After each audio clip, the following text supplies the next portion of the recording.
Hello everyone. तो आप सबका एक बार फिर से स्वागत है अपने YouTube चैनल डियर गुरुजी आशीष सर में। तो आइए आज हम लोग देखते हैं क्लास 10th के इलेक्ट्रिसिटी चैप्टर के सीरीज में आज एक नया टॉपिक, जो कि क्लास 10th के इलेक्ट्रिसिटी चैप्टर का एक मोस्ट इंपॉर्टेंट टॉपिक है, जिसके बिना इलेक्ट्रिसिटी चैप्टर कंप्लीट हो नहीं सकता है। और इस पर बेस्ड काफी सारे न्यूमेरिकल्स आपको स्टडी करने हैं, जो एग्जामिनेशन पॉइंट ऑफ व्यू से काफी इंपॉर्टेंट और एग्जामिनेशन में काफी ज्यादा पूछे जाते हैं।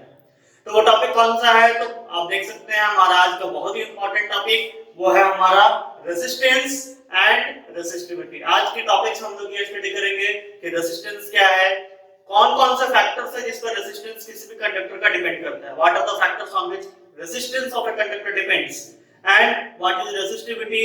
रेसिस्टिविटी इसके फार्मूलाज क्या है, रेजिस्टेंस और रेसिस्टिविटी में क्या रिलेशन है, रेजिस्टेंस और रेसिस्टिविटी के बीच के रिलेशन को हम लोग आज एस्टैब्लिश करेंगे। तो ये कंप्लीट स्टडी आज आपको हमारे वीडियो में देखने को मिलेगी। तो वीडियो को लास्ट तक देखें, जिससे आप पूरी तरह से इसे समझ पाएंगे। और अगर चैनल पे नए हैं तो लाइक और सब्सक्राइब करना ना भूलें। ओके दोस्तों, और ये भी आपको ध्यान रखना होगा कि रेजिस्टेंस आपको प्रॉपर्ली तभी समझ में आएगा जब आपने ओम्स लॉ पढ़ा है। तो ये ध्यान रखें कि आपने ओम्स लॉ बहुत अच्छे से कंप्लीट कर लिया। अगर आपने ओम्स लॉ कंप्लीट नहीं किया है तो डिस्क्रिप्शन में ओम्स लॉ के मेरे वीडियोस के लिंक दिए गए हैं, उसमें ओम्स लॉ जरूर देखें, इससे आपको प्रॉपर्ली समझ में आएगा और फिर रेजिस्टेंस ज्यादा प्रॉपर वे में आप समझ पाएंगे। तो आइए देखते हैं रेजिस्टेंस है क्या। It is the property of a conductor by virtue of which it opposes the flow of electric current through it.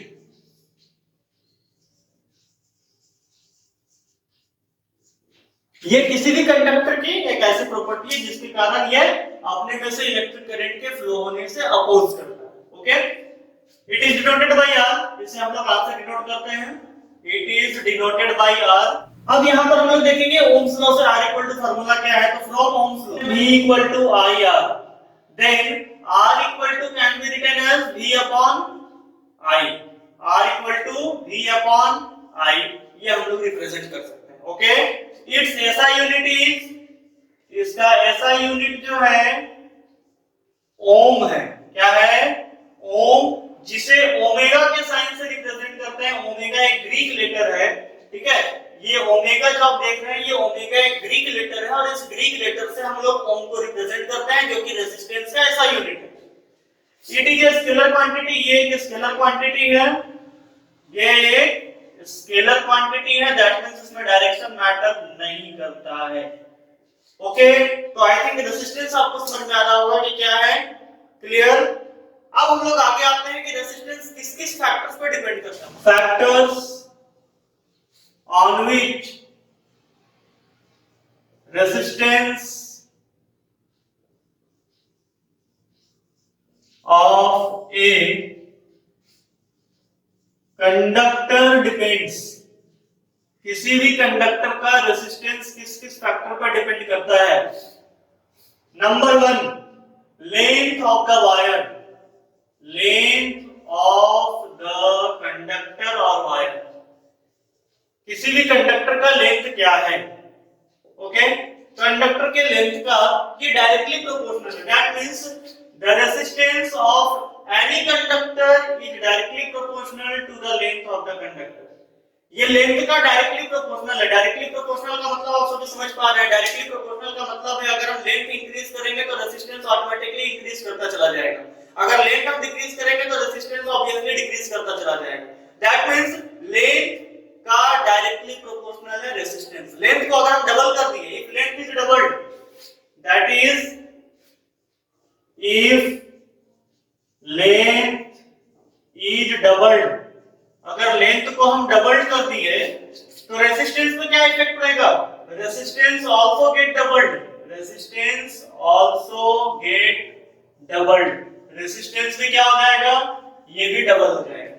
अगर इसको हाफ कर दिए तो क्या होगा, तो अगर किसी कंडक्टर का लेंथ को पहले जो लेंथ था उस लेंथ का जस्ट हम हाफ कर दिए, जस्ट सपोज कि पहले हमारा किसी कंडक्टर का लेंथ 10 मीटर था, उसको हम काट करके बिना डायमीटर में चेंज किए उसे 5 मीटर कर दिए, तो अगर लेंथ उसका हाफ कर दिया गया है तो रेजिस्टेंस भी क्या होगा, उसका जस्ट हाफ हो जाएगा। And if length is half, अगर लेंथ को हाफ कर दिया गया है, resistance also becomes half, resistance भी क्या हो जाएगा, हाफ हो जाएगा। दैट मींस ये डायरेक्टली प्रोपोर्शनल है, resistance is directly proportional to the length, length जैसे जैसे चेंज होगा रेजिस्टेंस भी वैसे ही चेंज होता चला जाएगा। नेक्स्ट जो सेकंड फैक्टर हमारा है वो बहुत ही इंपॉर्टेंट है, सेकंड फैक्टर है temperature. Second factor is temperature. Temperature पर किसी भी कंडक्टर का रेजिस्टेंस कैसे डिपेंड करता है, तो कहता है resistance of the conductor is directly proportional to the temperature. That means temperature का भी डायरेक्टली प्रोपोर्शनल है, टेंपरेचर में जिस रेशियो में चेंजेस होंगे सेम रेशियो में चेंजेस हमारे रेजिस्टेंस में भी देखने को मिलेगा।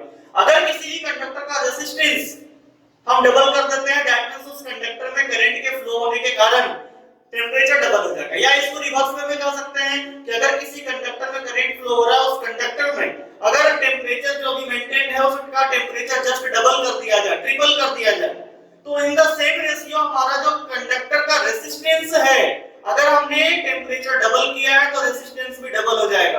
अगर हमने टेंपरेचर को 3 टाइम्स बढ़ा दिया है तो रेजिस्टेंस भी 3 टाइम्स इंक्रीज कर जाएगा। तो ये रेशियो सेम होगा, सेम रेशियो में चेंजेस होगा, ये डायरेक्टली प्रोपोर्शनल है। Okay,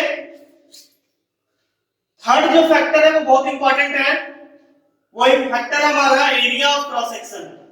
area of cross section. Okay, तो एरिया ऑफ क्रॉस सेक्शन पे ये कैसे डिपेंड करता है, तो resistance of any conductor is inversely proportional to the area of cross section. Area of cross section का वो इनवर्सली प्रोपोर्शनल है। इनवर्सली प्रोपोर्शनल का मतलब आप सभी समझ सकते हैं, जिस रेशियो में changes area of cross section में होगा उसका जस्ट रिवर्स रेशियो में चेंजेस हमारा रेजिस्टेंस में देखने को मिलेगा। दैट मींस अगर हम area of cross section 2 times increase कर रहे हैं, अगर area of cross section 2 times increase हो रहा है तो हमारा रेजिस्टेंस 2 टाइम्स डिक्रीज करेगा। अगर हम इसको डबल कर रहे हैं तो ये हाफ हो जाएगा, इसमें 2 से मल्टीप्लाई किया जा रहा है तो इसमें 2 से डिवाइड होगा।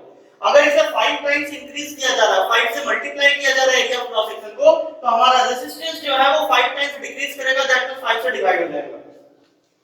ओके, दैट मींस यहां पे हम कह सकते हैं if area is doubled, area को डबल कर दी, रेजिस्टेंस बिकम्स हाफ, तो रेजिस्टेंस पहले के कंपेयर में जस्ट हाफ हो जाएगा।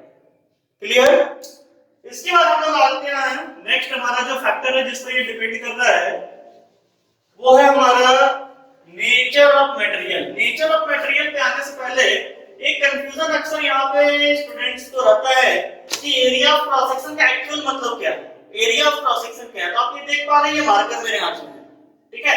इस मार्कर का एरिया ऑफ क्रॉस सेक्शन का मतलब, ये मार्कर सिलिंड्रिकल फॉर्म में है और इस मार्कर का एरिया ऑफ क्रॉस सेक्शन का मतलब हो गया कि इसका ये सिलेंडर का ये सर्कुलर एरिया कितना है। This is known as area of cross section. Indirect way में आप इसे ऐसे समझ सकते हो कि एरिया ऑफ क्रॉस सेक्शन का मतलब है कि उस कंडक्टर की थिकनेस कितनी है। दैट मींस किसी भी कंडक्टर, चाहे वो किसी भी शेप का हो, सिलिंड्रिकल शेप का हो, क्यूबॉइड शेप का हो या क्यूबिकल शेप का हो, उसका area of cross section that means जब उसे रखा जाता है तो वो कितना एरिया कैप्चर कर रहा है एक यूनिट लेंथ में, उसके अकॉर्डिंग उसका एरिया ऑफ क्रॉस सेक्शन हम लोग कैलकुलेट करते हैं और उस एरिया ऑफ क्रॉस सेक्शन का इनवर्सली प्रोपोर्शनल होगा रेजिस्टेंस। अगला फैक्टर हमारा जो है 4th नंबर, वो है nature of material. Nature of material, हमारा मटेरियल का नेचर कैसा है, दैट मींस हमने कौन सा मटेरियल यूज किया है, ये नेचुरली मटेरियल पर डिपेंडेंट है। फॉर एग्जांपल हम लोग अगर सिल्वर लेते हैं तो silver is the best conductor of electricity till now, अभी तक की जानकारी के अनुसार सिल्वर सबसे अच्छा कंडक्टर है क्योंकि उसमें रेजिस्टेंस सबसे लो है, ये उसका नेचर है। उसके बाद सेकंड में कॉपर आता है, तो भाई कॉपर का नेचर है आयरन लोअर कंडक्टर है as compare to copper and silver, but conductor है, तो ये उसका नेचर है। तो हम कौन सा मटेरियल इस्तेमाल कर रहे हैं ये उस मटेरियल के नेचर पे डिपेंड करता है। ये नेचुरली मेड है, इसे हम लोग मेजर नहीं कर सकते। अलग अलग मैटर का, अलग अलग कंडक्टर्स का नेचर डिफरेंट होता है, उसके नेचर के अकॉर्डिंग भी उस कंडक्टर का रेजिस्टेंस डिफाइन होता है कि वो कौन सा मटेरियल हम यूज किया, कौन सा मेटल हम ले रहे हैं, कौन सा एलॉय ले रहे हैं, इस पर डिपेंड करता है कि उसका रेसिस्टेंस कितना होगा। मेटल्स का रेसिस्टेंस एलॉय के कंपेयर में कम होता है, ठीक है। इसको हम एरो से ऐसे समझ सकते हैं, रेसिस्टेंस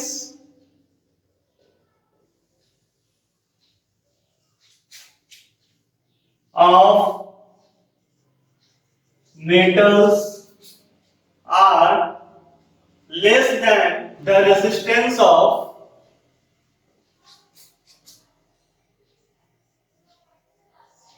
alloys or non-metals।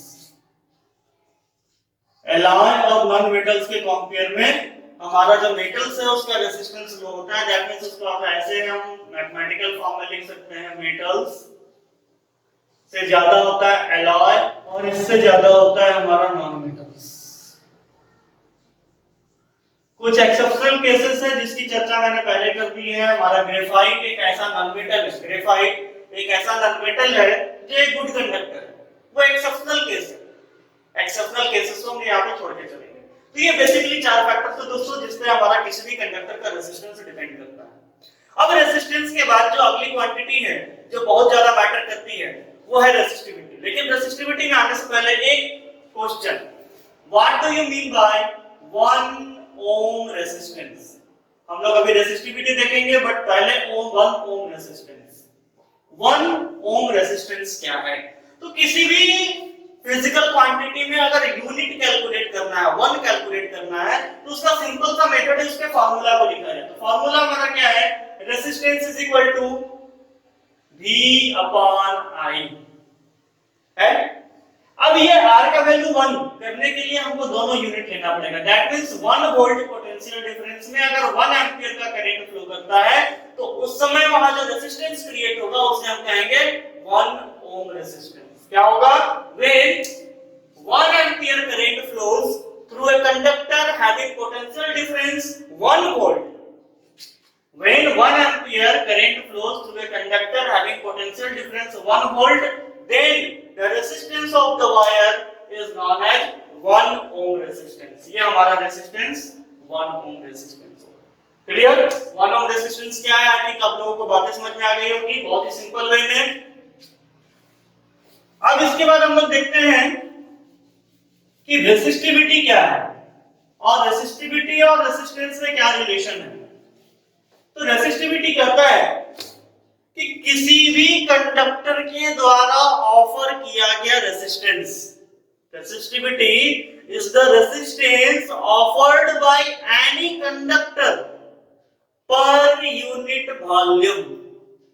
ठीक है, पर यूनिट वॉल्यूम में किसी भी क्यूबिकल शेप के कंडक्टर के पर यूनिट वॉल्यूम के द्वारा जितना अमाउंट ऑफ रेजिस्टेंस ऑफर किया जाता है उसे हम रेसिस्टिविटी कहते हैं। या इसे दूसरे तरीके से हम ऐसे भी डिफाइन कर सकते हैं कि आप एक रेसिस्टर लिए हैं जिस रेसिस्टर का area of cross section 1 square metre है और उस रेसिस्टर का लेंथ 1 मीटर है, तो उस समय उस रेसिस्टर की जो रेजिस्टेंस होगी उसे हम रेसिस्टिविटी कहेंगे।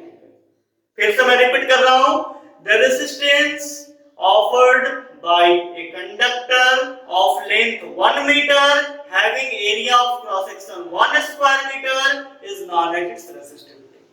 ठीक है, डिफाइन देख लेते हैं हम लोग रेसिस्टिविटी की। रेसिस्टिविटी ये क्या कहता है? तो कहता है the resistance offered by a conductor of length 1 meter and having area of cross section, having area of cross section 1 square meter is known as its resistivity। It is denoted by, इसे हम denote करते हैं एक Greek letter से जिसका नाम है rho, RHO rho. This is the symbol of rho. ये रॉ से हम उसको इंडिकेट करते हैं and rho is equal to formula होता है दोस्तों, इसमें रिलेशन हम एस्टैब्लिश कर रहे हैं R into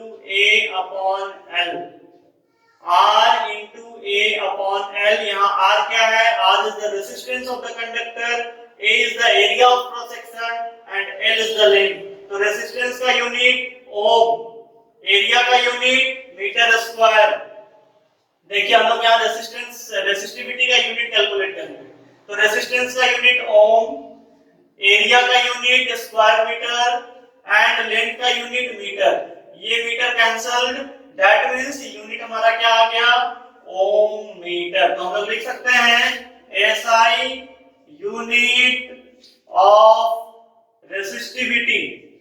रेसिस्टिविटी की एसआई यूनिट क्या है, ओम मीटर। ओम मीटर ये हमारा एसआई यूनिट है रेसिस्टिविटी का। तो ध्यान देंगे ये भी हमारा एक स्केलर क्वांटिटी है, क्योंकि ये स्केलर क्वांटिटी पर डिपेंड कर रहा है, तो ये पूरा एक स्केलर क्वांटिटी है। It is a scalar quantity.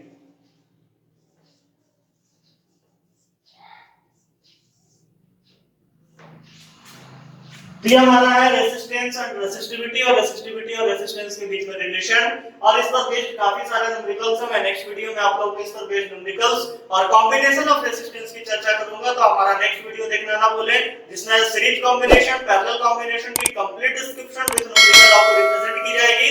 Okay, thank you for watching my video.